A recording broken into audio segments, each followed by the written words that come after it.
আসসালামু আলাইকুম। ভাইবার জন্য কেস ডায়েরি লেখা নিয়ে যারা দুশ্চিন্তা করছেন, আজকের ভিডিওটি তাদের জন্য। আপনারা নিশ্চয়ই ভাবছেন লিখিত পরীক্ষার ফলাফল ঘোষণার পরে যে সময়টা পাওয়া যাবে সেই অল্প সময়ের মধ্যে কেস ডায়েরিগুলো লিখে কমপ্লিট করা যাবে কিনা।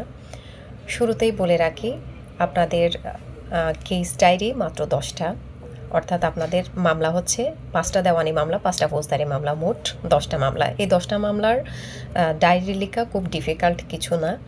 কারণ আপনি ডায়েরিতে কি লিখবেন? ডায়েরিতে লিখবেন একটা কেসের নাম্বারটা, সে কত নাম্বার কেস, কোন কোর্টে আছে, কিসের জন্য আছে, এই বিষয়গুলোই তো নাকি।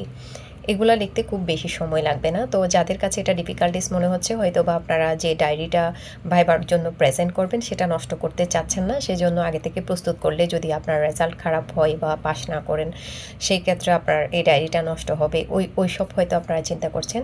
যারা এ ধরনের দুশ্চিন্তা করছেন তারা একটা কাজ করতে পারেন, একটা ছোট্ট একটা নোটের মধ্যে সেগুলো গুছিয়ে লিখে রাখতে পারেন, যেটা সাধারণ একটা খাতার মধ্যে আপনারা চাইলে সেই 10টা কেস ডায়েরি লিখে নোট ডাউন করে রাখতে পারেন। পরবর্তীতে যখন আপনার লিখিত পরীক্ষার ফলাফল ঘোষিত হবে, আপনি তখন 1 থেকে 2 দিনের মধ্যেই কিন্তু ওইটা থেকে দেখে দেখে কপি করে সুন্দর করে ডায়েরিটা লিখে ফেলতে পারবেন অনায়াসে। ধন্যবাদ।